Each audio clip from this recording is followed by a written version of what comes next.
How you guys doing? Welcome back to Conversation Over Chess. The individual that's stopping by the podcast is the first celebrity of many, hopefully. This individual is a celebrity barber.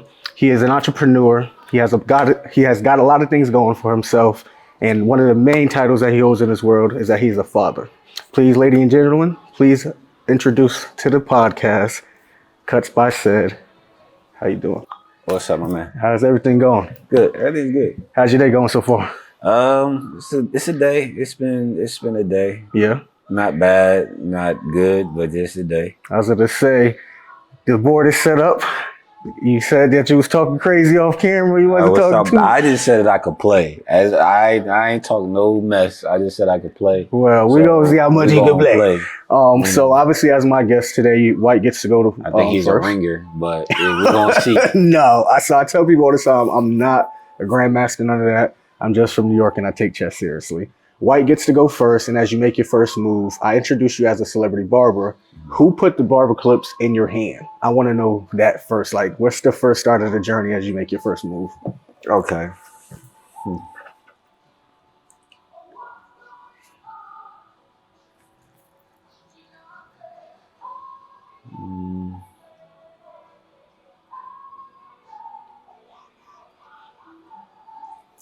So I started out in college. Okay. I went to Lackawanna and I was playing football. So what position? I was playing corner and receiver. Okay. And I had to shave my face for football because you had to look a certain way. Yeah. And in my dorm, it was like the freshman dorm, and everybody that was in my room, I had two roommates, and everybody would come over to my room or whatever like that.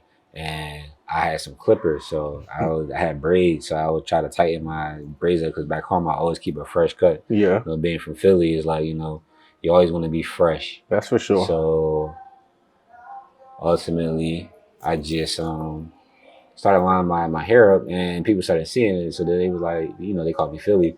And then somebody see me, and they were like, I can curse? Or, yeah, of course, yeah. They were like, oh shit, you cut. I was like, yeah. They were like, oh shit, Philly cuts. So that was like my nickname. Okay. And then my roommate wanted me to, edge him up there, and people was like, oh, yo, we got a barber. Yeah. I was on the first floor. It was like a barber on the East floor. Okay. But that was cool. I really liked the fact that it was like a hobby then. Yeah. Like it was like I didn't know what I was doing. It was definitely fresh fuck ups. Yeah. And I was gonna ask about that for sure. And they were loving it, and I was getting like $5. So it was like that's when life wasn't like really like, this matters, that matters. Yeah.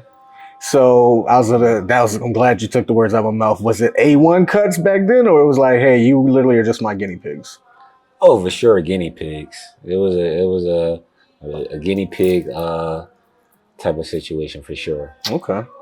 All right. So obviously introducing you as a celebrity barber. From that point, you actually ended up getting some notoriety. You ended up becoming better at your craft, right? Mm-hmm. At what point in time along your journey did it pick up for you? Because a lot of people see you now, Instagram famous, he does this, he does that. On your highlights, I'm cutting NFL players, but a lot of people see the end result. They don't necessarily know the work that was put in.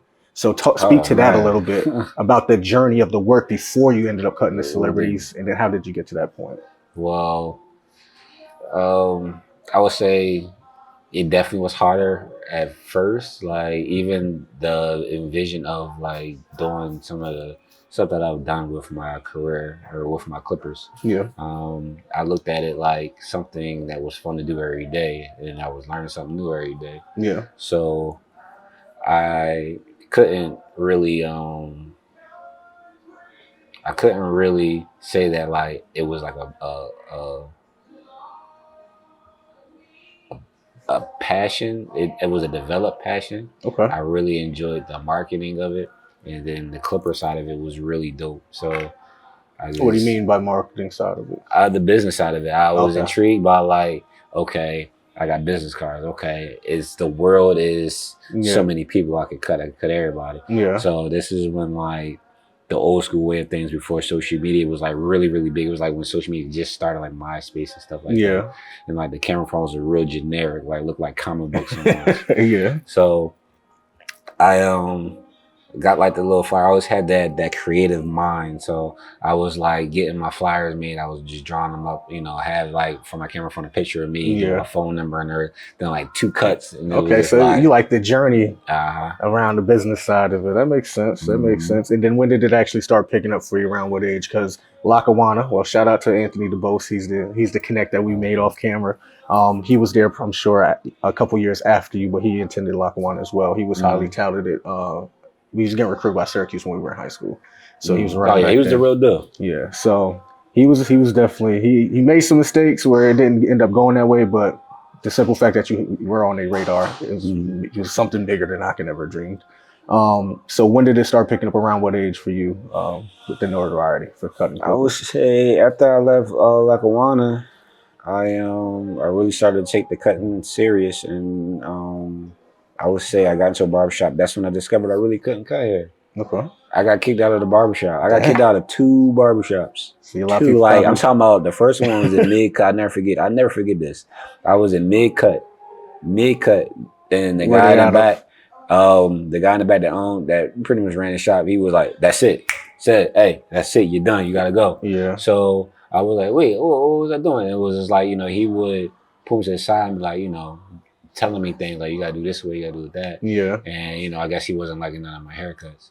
So he got to the point where he was just fed up. Then he also, I feel like, because it was my old neighborhood, so it was like the kids from the neighborhood were still coming getting the fresh fuck ups. And he was looking around like, how are y'all getting these fresh fuck ups and not sitting in my chair? So it was like, I gotta get rid of this guy. And I was a kid. I was like, it'd be like 19. Yeah. It'd be like 19. And I just had the passion. I didn't have the skill. So that's really how it was. I had the passion, but I didn't have the skills. So that passion was just developing and developing. I'm glad that I didn't get discouraged, because like you can easily get discouraged when somebody kick you out of the shop. One, you're embarrassed, and then it's like you start to question yourself. And what we all go through as an entrepreneur, we all question ourselves. We all have those days when it's like, is this what I'm supposed to be doing? I'm tripping, I'm bugging. I don't even need to be doing this.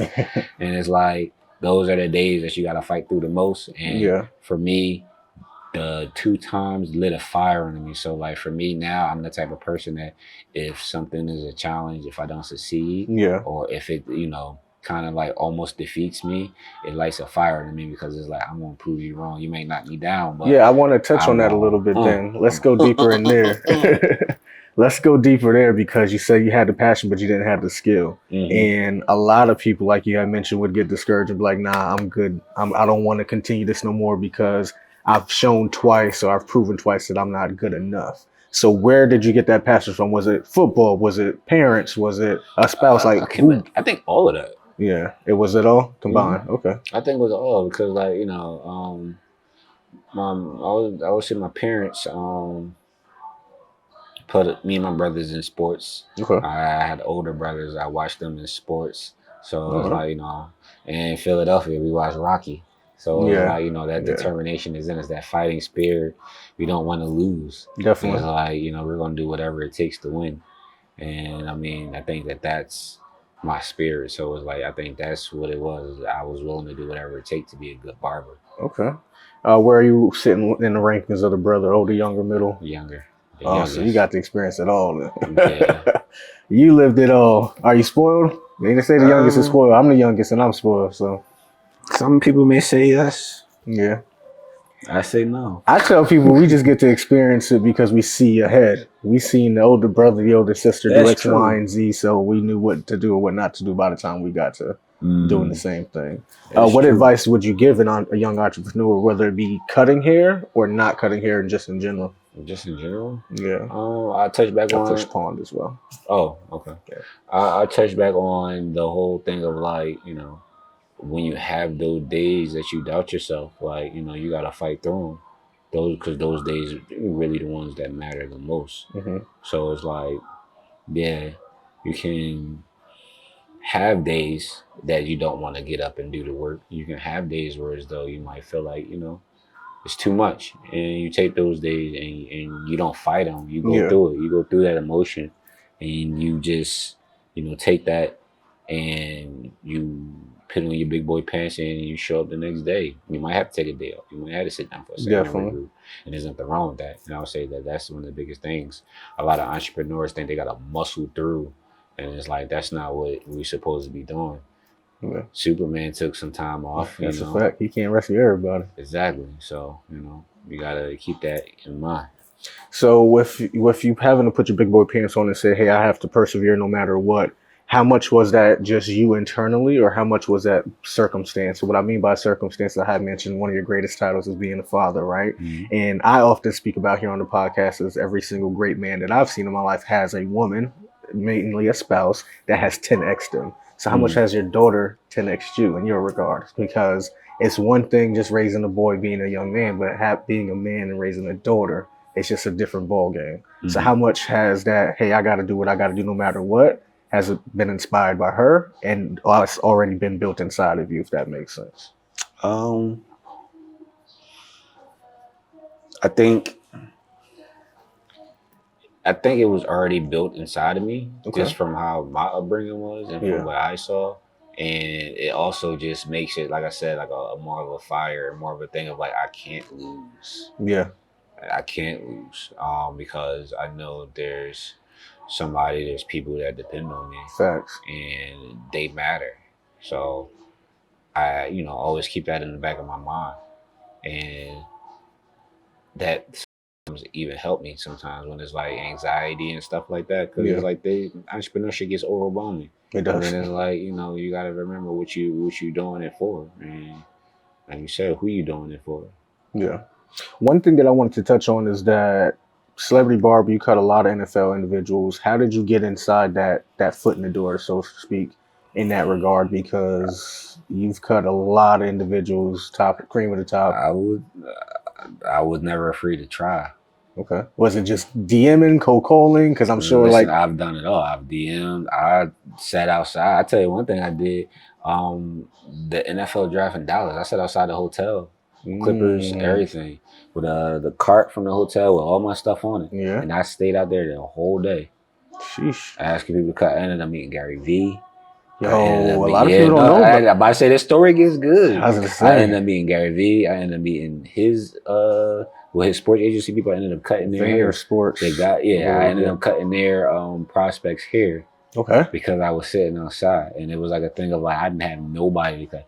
Nobody told me to come up there. I didn't have no business up there. Yeah. I was working with a product company. I was like, I got these samples. I'm gonna give out these samples, and I'm going to cut somebody hair. Somebody's going to cut their hair. Yeah. And it happened.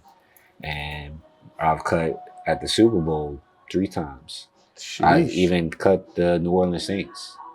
Dang, man. By just being in the right place. And it was that one experience sitting outside the hotel that led to all of those things, or this is just literally I'm just flying in. God's favor, man. This is God's favor, bro. Amen. I'm a living testament of God's favor, because like the opportunities are things that like I feel it in me, and it's like something tells me go do it. And it's like I be like, okay, let's go.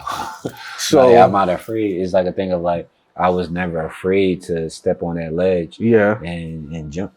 No, so shout out to Gary Vee, because I'm a big Gary Vee fan. I'm a fanatic of his, and a lot of things that he says that it just resonates with me. And he's just all about go do, like go figure it out. Just he's just one of those people. So shout out to him. A friend of mine back home met him, and it's crazy that you had brought him up. And I'm like, yo, I need to meet this guy one day, because he really has changed a lot of lives.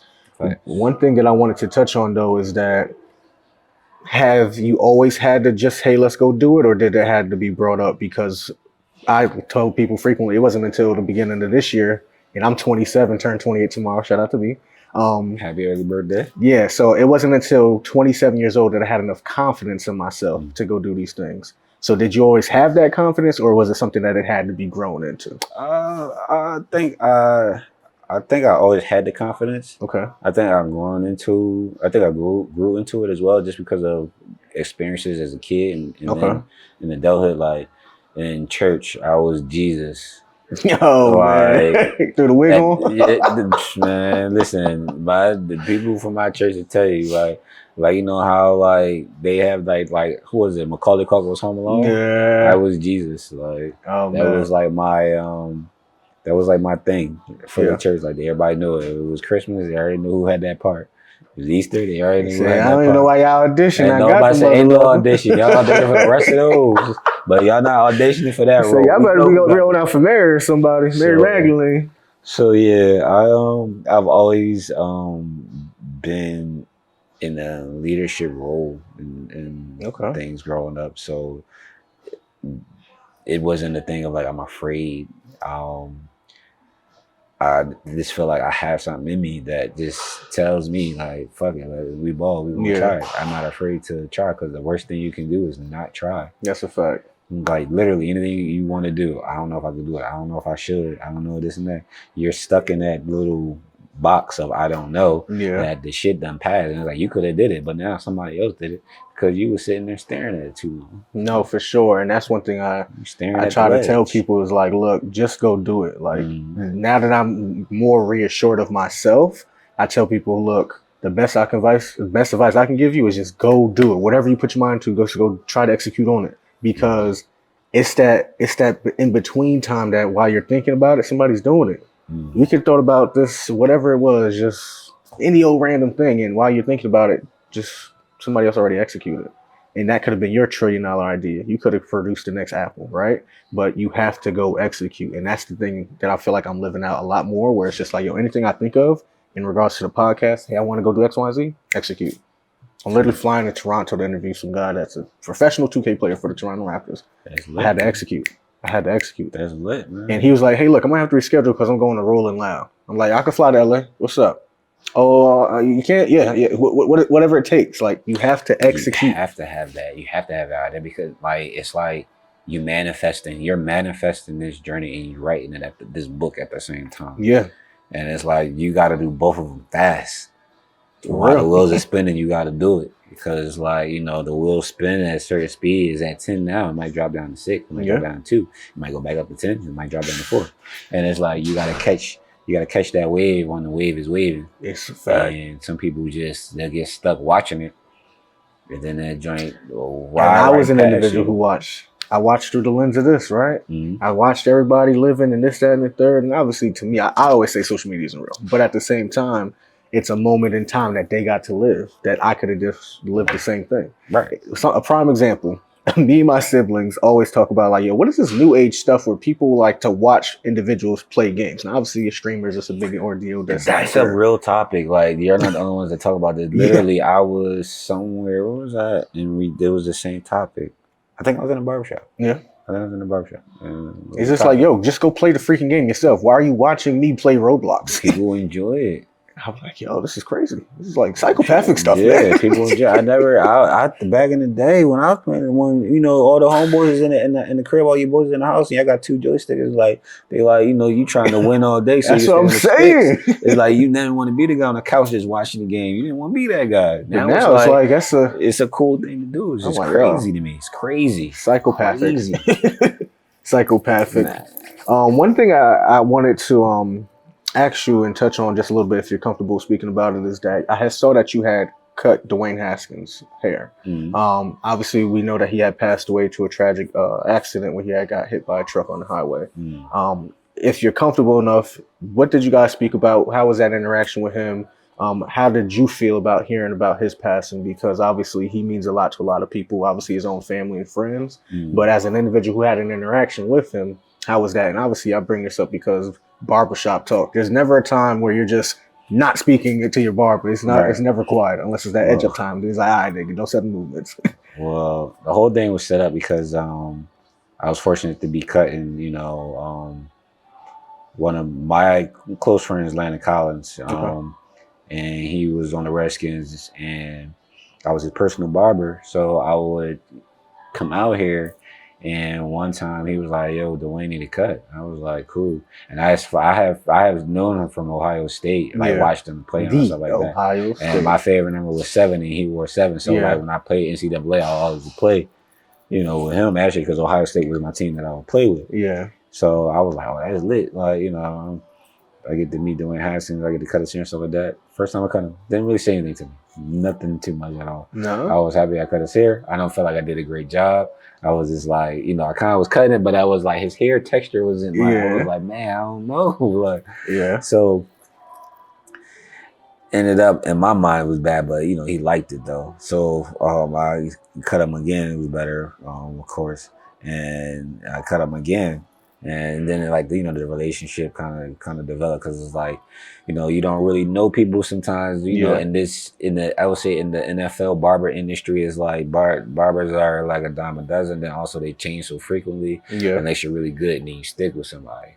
And that time, like I was sticking with Landon, but then for the other guy, they're like, he never cut my hair before, but you know, Landon barber, he cool, you know, let him cut me, and it became convenient. Makes sense. I was down there at their, I was like pretty much at the hotel every weekend, and I posted up, you know, after the meetings, post up in the, you know, hotel with them, cut their hair, and he got his cut, and then people seen I was cutting him, then more guys came, and before I know, I was cutting half the team. And this is right before COVID. And that's how I ended up really meeting him. And then it developed into us actually talking. I'm telling him, like, you know, about the games, you know, at that time, like, you know, it was tough. He was young. Threw him into the starting role and he wasn't really ready. Yeah. So like I kind of got to see that. I could see the wear on him. Couldn't really ask him too many questions the first year. No, for sure. Then like, you know, as like the second year and stuff like that, like, you know, I was going over his crib, we was talking, and you know, it was more personable and stuff like that. But he was a good kid. So much potential, and I just feel like a lot of people don't realize how hard it is in the NFL world and how hard it is to be a quarterback, and just the maintaining of that and your life and your lifestyle, it's tough. Yes, I'm sure. It's tough. I'm sure. So, and everything at their level is magnified too, right? Because they're like, you breathe wrong. It's like breaking news. I'm like, God dang, he just expressed himself. Right. And then one thing, like with him, he wanted to prove everybody wrong. And that's one of the things I loved about him is that he was an underdog and, you know, he didn't accept it. He never accepted that. And he was on the verge of being one of the greats. And, you know, it's a tragedy we lost him so young. Yeah, it is a tragedy. And it's really sad because anybody at such a young age, because he was a really young man. And for him to use his life, especially in that manner, it's heartbreaking. I remember we never had legit beef, but I used to be like, dang, I don't like this man because I believe it was the first college football playoffs. Ohio State beat Alabama, and I believe he was the quarterback at that time. I'm almost certain it's either he was a quarterback or Ezekiel Elliott was a running back, one of the two. All I know is that I was a big Alabama fan at the time, and it was the first college playoffs, and I was, I believe, still in Kansas at the time, playing JUCO football, and I was talking Big's mess, and one of the kids that was from Cincinnati was like, bro, like, y'all don't play nobody. Big Ten is better. No chance. Yeah, he's like, Big Ten is better. I'm like, bro, we about to mop the floor with y'all. And then Ohio State came out, and I'm sure every single Alabama fan was feeling it that day. Speaking about losses, right? The motto of Conversations Ever at Chess is that every loss is a lesson. So speak to some of the lessons that you've learned across the many losses that you might have taken in your life. Man, I'll tell you one thing, man. Let's see. Did you move him? Huh? Did you move? I had pushed this pawn. That's the last thing I remember. I moved him. This is the last thing I remember. So once you moved there, I was already here, I believe. Yeah. So it's back to me. Yeah, it's back to you. A loss that I learned a lesson from. I tell you one. I lost a relationship over my emotions. Okay, speak to that. I had to really accept that at that time, like my emotions was really controlling me. Okay. And a way of like, I'm sorry for all the No, you're good. You're good. In a sense of just me, and in a sense of trying to be the man, you know, the man. And it's like, to be the man, you ain't got to be the man. Yeah.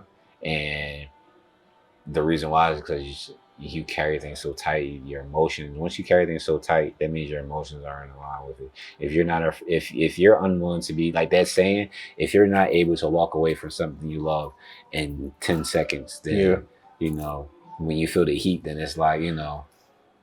Yeah. Yeah, you got to have that mindset because it's like your emotions always got to be in tune. Because if it's not, as a man, you're gonna crumble. If you can't control your emotions, anybody can control you. That's a And I fact. had to, unlearn some things about me from my childhood and stuff like that. No offense, I grew up with one single mom Yeah. household, so her yelling and stuff like that, it triggers stuff like that. So What emotions, if you don't mind us getting deeper into that, what emotions was it that you had? Was it, hey, look, I'm always upset? Not that I'm always upset. Hey, I'm upset, and when I get upset, it's to the extreme, to the outside individual, but what was normal to you, or was it, hey, I'm feeling a certain way, I might be down because of X, Y, and Z? What oh, emotion it was was it it? was all of those emotions. It was all of those emotions wrapped in one. And the thing is, like the reaction of it is like wasn't what was needed. It's like so many ways to skin a cat, and it was Yeah, like the way I was trying to skin a cat was just not the way. yeah, And I didn't realize that until I actually checked my emotions and really accepted that, and that was the only way I could really master not even letting my emotions defeat me anymore. yeah. So yeah, I Was was. it coming? I think you spoke about it and answered a little bit, but was it from an insecurity? Was it from the upbringing mainly? It Like was what? from, I would say, it was from a place of not wanting to lose what I had. Okay, So it was like, and that what you had was that individual yeah, specifically. Okay, yeah. So any small thing turns into an emotional type of thing. Like, what, this and that. It's like I'm on edge. I'm on yeah, edge at all times, and it's not that you mean to be that way, but it's like shit happens, and you have to understand when you are being emotional or when you are being a certain way. You yeah, gotta be able to recognize it and be able to self check yourself. yeah. So if One nobody thing, checks you, you'll never even know you got to be checked. one thing that I realized was that what similar to how you were just discussing, like, hey, it was a lot of things wrapped in one. With me specifically, it was just insecurity. I was Hmm. dating an individual who was beautiful, and I'm like, yo, why is they DM me? Why did you do this, that, and the Right. third? And now I'm going through her phone, and now I'm doing all this Then crazy right nonsense. then that, and it's like it's not even like going through the phone and doing all that stuff. It's just the fear of like them talking to somebody else, because it's like you look at yourself and like you're normal. You're not as cool as this other person Yeah, in your mind, but you're cool as shit. You're cooler than this guy because you are who you are. yeah, And it's like we gotta take that in ourselves. Because I tell you, it definitely was a bit more insecurity, because every day I don't feel like I'm attractive. I yeah, don't feel like I'm that guy. I don't feel like I'm one of the top guys. yeah. Like I feel like I'm somewhere low at the bottom, scraped up gum under the shoe. And it's like, I say that, and like, some people be like, I can't believe you feel like that. I can't Yeah, believe this and that. And I'm like, no, I but really it's feel the like that. They think truth. it's a joke, but I'm like, no, it's really real. They're like, you're so beautiful. You're a beautiful black man. Your skin is this, and you're this Yeah, and that. I'm like, that's great that you see it, but I don't always every day see it in myself. yeah, So it's like you gotta, kind of, like I said, control your emotions and tell yourself you're better than what you are, and yeah. you gotta really take that in and believe it.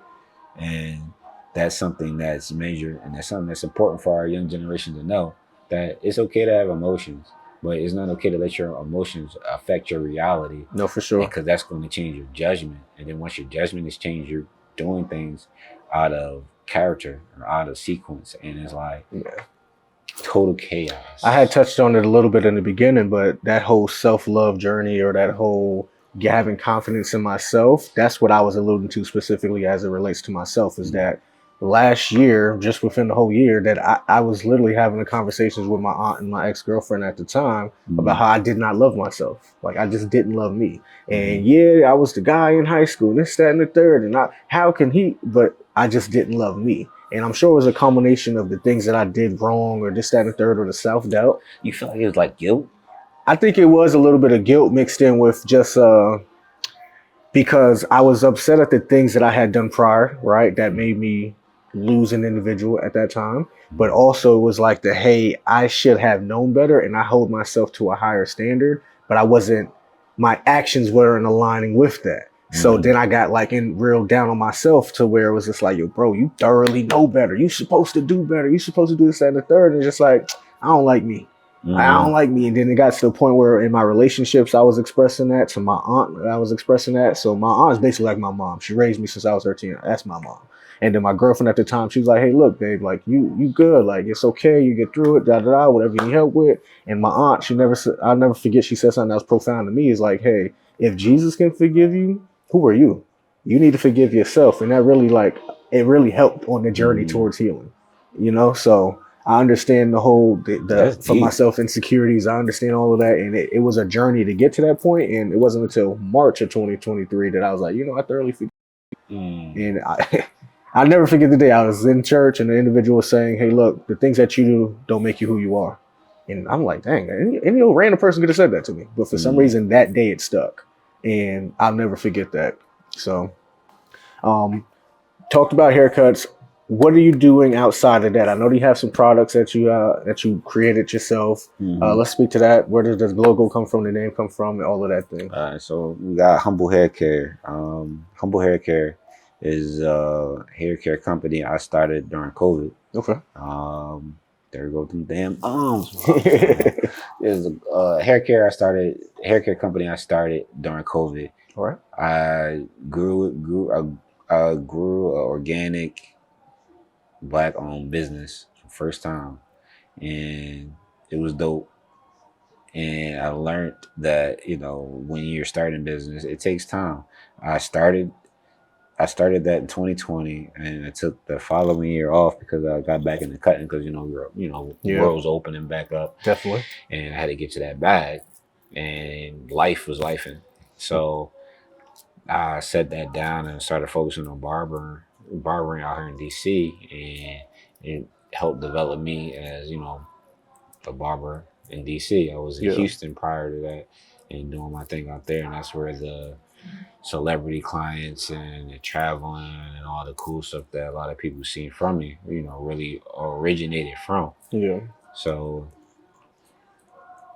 fast forward, I revamped it from the things that I learned. I condensed it because financially it's taxing when you're having products, and I had over 16 products. Sheesh. During COVID. Yeah, so it was inventory. I started out that way. It wasn't even expanding. I started out that way. People were confused, but I did it. And now I simplified it. I started it back up with just my apple cider vinegar shampoo, which I'm relaunching this spring. And I'm also adding my moisturizing shampoo and conditioner to this shampoo line. And I'm focusing on shampoos right now because shampoos are important. And, this is a company that I want to have forever. So I have all the time in the world to put each product out. Definitely. Even after I'm gone, there's gonna be products to be put out. And this is something that I know my family can live, on, and this can provide a life that's going to be very abundant for my family to come, for the Grahams to come. And this is my mark. My clippers, it's cool. I can't take those, with me, and my family can eat off of that now. But once I'm gone, these hens aren't going to be using those clippers no more. So that ends. But this company can last forever, and that's what I intend to do. Where can they find the product at spring, correct, when this launch? HumbleHairCare.com. Humble Hair Care Instagram is all how it sounds. Humble Hair Care. It's not no abbreviations. It's spelled professionally correct. Ain't no Z's or B's, and it's Humble Hair Care. Yeah. So I was going to say, what inspired you to start that? Well, what inspired me was I want to start a hair care company. I wanted to do something with my boy Landon. He has a humble thing about him, and I was like, I want to make a shampoo company, and I want to have an ambassador. And I knew that, he was a cool dude, and I made him my ambassador. And I told him when I did that, I was going to name it Humble. And I was like, that's cool. Humble Hair Care. So that's pretty cool. Pretty cool. And especially that you had an individual that's like, hey, look, I'm down. He believed in it as well. So speak to that a little bit, because I work with a couple brands myself that sponsor the podcast, something that I'm wearing and representing here right now.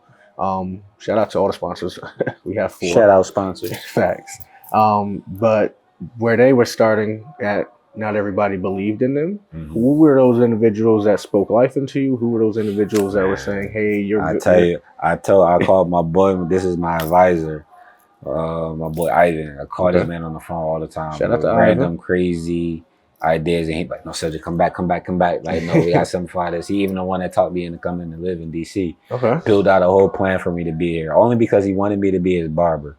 But ultimately he got me here, and I'm thankful for the time that I've spent here in DC, the people that I've met along the journey, because they groomed me into the person that I am right now, the person that I'm becoming. All right. So who was the individual that didn't believe? Was it more close proximity or just naysayers that you didn't know that was naysayers? If you see this and you didn't believe in me, you know who you are. That's all it is. This is all we're gonna say about that. We ain't calling nobody's out, It's all right. He said he won't name names, but I will. There's no Bo Quee, you ain't believe. Nah, just let There's no what was that man's going around on Instagram? What is it? If you're not down with us, then fuck you. Yeah, that's a fact. I think I have seen that one. That's just what it is. If you're not down with what I got going on, that's cool. But fuck you. Simple and plain. So we spoke about college football a little bit, right? One thing that I did notice that even after football, you still stayed in shape, right? You competed in Spartan Man competitions, things like that. I'm running next month. I'm supposed to be training right now. Oh man, I'm there though. Yeah. I'm assuming it's the process. It's the process. Speak to that a little bit, because I tell people all the time, like, I need something to be working towards. I just can't go. I'm a morning person by trade, so I'm up at 5 a.m. every day. But I can't just go and not work towards something. So is that what the Spartan competition is for you? That's helped me over the years. Okay. Have you always been in shape? You been a fat kid, like I talked about? When I was a kid, I was chubby. I was a chubby kid. After I had puberty and stuff like that, I slimmed out. I haven't been big since then. I try to stay in shape. I try to stay working out. I try to stay running. I'm trying to keep my body out there. So as I get older, I don't have those body problems that most people have, especially us black men. We got to maintain our health throughout our life, because once it's like collagen. It's like collagen. You can prevent it if you take the necessary steps before it happens. Facts. But it can never reverse. So it's like, if it starts, you can stop it from getting worse, but you'll never go back to when it was. That's a fact. That's a fact. That's what that's like. So as of lately, I've been working out, just trying to. I see you, little buff. Nah. This shirt is small, y'all. Don't let this fool you. This shirt is small. Buff, man. I done lost about 10 pounds the last month, man. Life been lifing, man. Talk to life. What's been happening in life? Lifing, man. What's been happening in life, man? Talk to me about that. Just life, man. Just life. What about life? Just we even finished the game. Just moving around. Right now, I'm back in Houston. Okay. I spent last month there, just seeing what's going on and seeing the new lifestyle and everything like that. Did some traveling just to get my mind right and get myself mentally realigned and reset and to figure out what direction I really want to take everything in and to really make my plan. So I've seen. I connected with some people out there, and I can make some things happen there as well as DC. And I feel like I'm getting back into that mode and getting back into being that man and that that beast. That buckling people up. Couldn't stand. How is he this? How is he there? I said that I didn't want to get back out into that deep sea of the clients and stuff like that, but I don't know. I feel like it's certain that urge is kicking back in. You know how when cats be off for a couple years and they go back on tour. I feel like Oh, you back out. You just released the album is all I'm hearing. I feel like something getting ready to happen. And I thank God, because it's the room. And it's him giving me the vision. He said stay tuned. I'm just waiting still for him to give me the vision right now. So what's next for you then? What's next in 2024? What's your plans, man? 2024 and beyond. S&P, scalp pigmentation, man. That's something that I'm about to get into. Also with my humble hair care, I'm really about to make that a household name. All right. But this is the time to do it. Definitely. This is my time. So I had my time before, but this is my time. Like, you know, when Kobe was like right in his prime, Yeah. like, I feel like I'm in my prime now. I feel like I'm walking into that prime. I feel like my trials and tribulations were to put me in this mode that I'm in now. Yeah. Help me reset and get back to this. How much of those trials and tribulations have it helped you? Because culminations of all the losses that I've taken has been like, I've been so much appreciative of it now because it's like, oh, I have the wherewithal now. Yeah, because when you're going through it, it's hard because it's like, why me? But then it's like, once you actually, you know, see it and you're in it and you embrace it, it's like, all right, fine. Yeah. Like, this is what we're going to do. We're going to do it. And then you get that different mindset on it. And it's like, you know, it's either just kill or be killed. That's It's a either fact. sink or swim. And it's like, you know, it's in you. It got to be in you. I'm not going to lose. Like how Scarface said, like, you know, it is order of things. You know, you get this first and that first and that first. Everything follows behind it. Yeah. And it's like we gotta keep stuff like that in mind and really attack our goals. Yeah. We say a lot of things, but we don't really see them through, and that's the biggest. That's what I was touching on that's earlier. The biggest loss right there. That's what I was touching on earlier because I tell people all the time that, you know how to say knowledge is power. I believe that the saying should be knowledge applied is power. Because I can know it all. I could be a brainiac, straight A's. I could be street smart. But if you're not applying any of that, you just gonna fall by the wayside. And one thing about the inner cities that we come from, Philly, upstate New York, is that we know a ton of people more talented, beautiful, this, that, and the third. They had checked every box, but they're just not executing. And whatever that execution is, and whatever that stands for, you can replace that word with whatever. They're just not doing it for whatever reasons. And now I get responsibilities. They got 6 kids before the age of 16. Like, I get you have real life responsibilities, and I never want to knock anybody, but it's just like, what about the other person that was molested and raped, and she ended up having 15 kids and ended up to get her doctorate? Like, what is the excuse? That's what I always want to learn and understand, and that's why these conversations are being had, because I want everybody to walk away from this and say, you know what, yo, that celebrity barber, bro, he went through some stuff. He had self-doubt. He didn't like himself, and he was a beautiful individual. But guess what? He kept on going. It's been so many days I woke up and it was like, said, you're crazy. Who do you think you are? Say, you can't be doing this. Like I've done classes. I've helped barbers. I've gotten DMs from barbers saying I changed their life. I got people that hit me up and said they went to barber school because of me. Yeah. And I'm thankful for it. And it's like a lot of it, I'd be like in a maze because like I don't feel like I've done anything. I don't feel like I've done anything special. But like to a lot of people, I really have, and it's mind blowing, and it's something that I'm thankful for because this is something that's more rewarding than any financial gain or any money. That's a fact. The impact of somebody else's life is major. You changing the dynamics of somebody's DNA in the direction that they could naturally go in. Yeah. And I think that's what it's more about, more than anything. Yeah. That's what it's more about. I'm doing it with clippers in the haircut. The conversation is crazy. Yeah. So, yeah. Clippers and Conversations podcast coming soon? Definitely not. He said definitely not. Yes, sir. Yes, sir. Oh, I don't want to hear me talking all day. Nah, not even. I don't even talk that much. One question I wanted to ask, because we've learned a lot across the duration of this conversation, is we had celebrity highs, lows, this, that, and the third, right? So the one question I want to know, and I'm sure the people want to know, is who is Ced? Like, who are you? If somebody asks you that, who are you? Cedric is an individual that's a loving person and somebody that wants the best for everybody in the world. Wants to do everything for everybody. Yeah. Wants to be a helpful person and has all the best intentions in the world. Not always the outcome of everything. Yeah. And I accept that. But for the most part, I'm a person that just wants the best for everybody, wants the best for myself. And just want to be happy. Yeah. Just want to be loved. I want to have somebody to love. And I want to have my lemonade and my video game. I feel you. And I don't want to live with regret. Okay. So that's who I am. All right. One last 2 questions. One thing I wanted to touch on is that I don't know if I told you or mentioned it, but Philly is one of my favorite cities.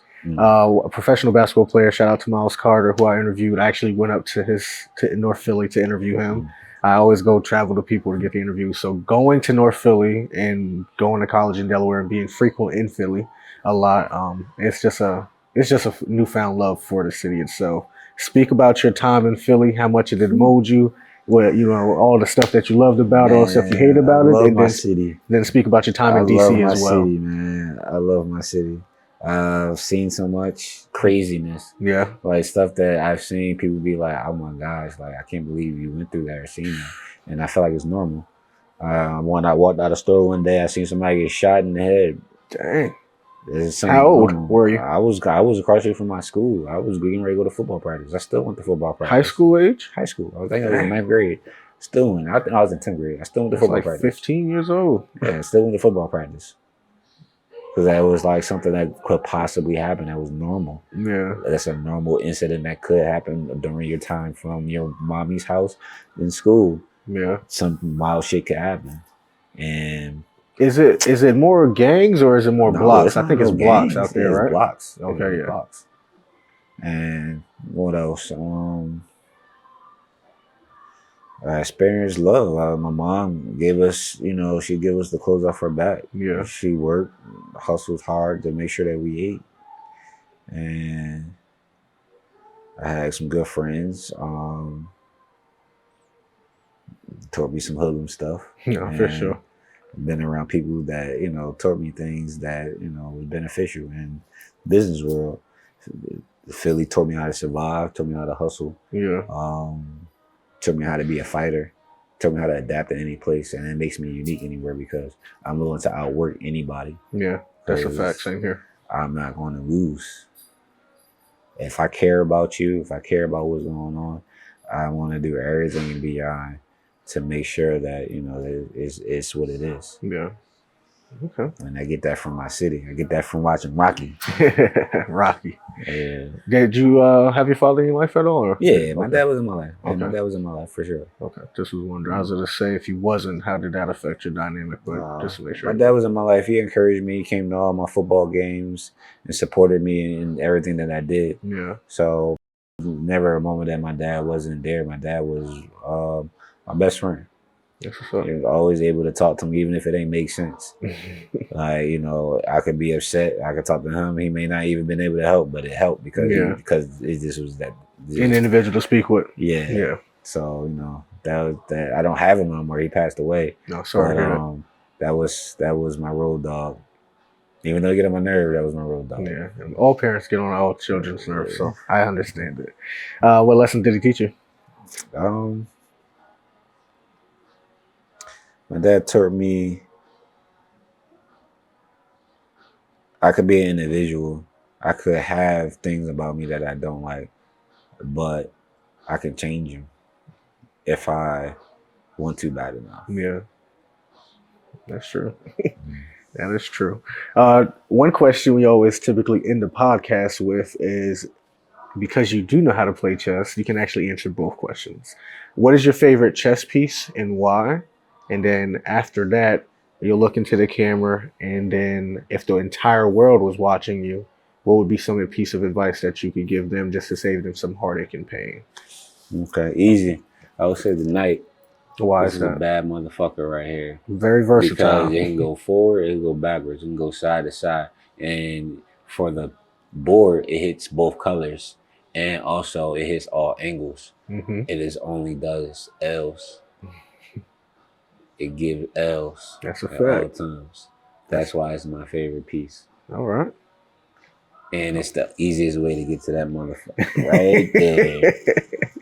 That's a fact. That's a fact. I was going to say, a lot of people frequently say the knight.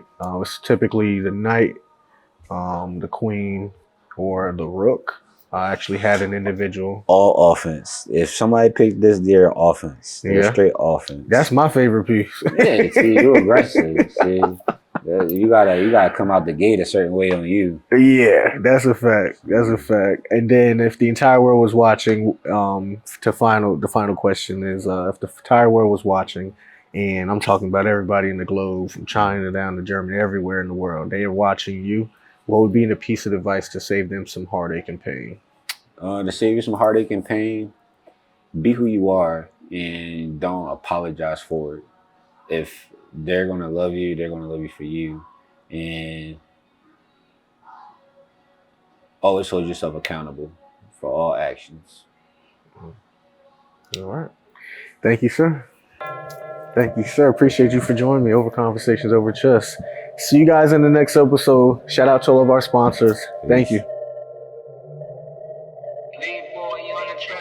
Nothing ever comes to a sleeper but a dream.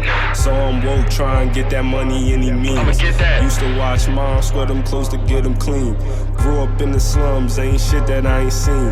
And it's still free, all the guys till they free. Couple niggas crippin' and the others throwing bees. One thing for sure, they gon' all ride for me. Cause we ain't never phased, no gang family. Damn, what a blessing, all them all nights had me stressing. Praying to the maker, hoping someone get this message. Throw that yak back just to calm down this aggression. Cause I can't follow the rules, not when I'm the prize possession. Took a couple L's, but we like to call those lessons. Coming from the burg, I was taught to pay attention. Cause those snakes out hissing and they'll sneak you in a second. For that I keep a circle that be tighter than a virgin. Couple niggas screaming, fuck the law, ready for purging. Tell them let the 40 touch a nigga like it's flirting. A lot of hidden hate, oh, y'all thought y'all was lurking. But ain't no time to lack, nah, I'm always observant. Grew up in the field, but I never played the corner. Still could jam a nigga if I don't like the rowdy running. I've been underground, running around like head tummy. Came from the bottom, I swear I started with nothing. So how can niggas hate? I swear to love it all be fake. Smiling in my face but wanna do me like I'm ace. That's why I say my grace before I put them on a plate. Cause I know I'm too important like a fucking uppercase. And life is like a race, it's just all about the pace.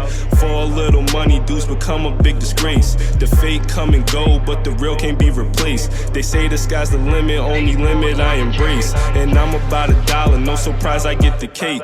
Cause I was taught to hustle in any weather, cannot wait. I done had to starve just to make sure others ate. My pain versus your hurt is something that cannot relate. They try to lock the door, I kicked that bitch like Kevin Gates. Couple roadblocks I ran through like I was freight. Heart of a lion, I was molded by the apes. That's why I stand talking, never fall, ain't no debate. I'm on a mission, I gotta get it. For all them long nights, the oven had to heat the kitchen. For all them starving nights, I went to sleep just to forget it. No food, but the sink was always full of dishes. Check the refrigerator, knowing nothing even in it. Nights like that can turn a young boy into a menace. Same reason I don't give a fuck about no feelings. Cause I'ma be starving till I count 100 million. Part of my back, nigga.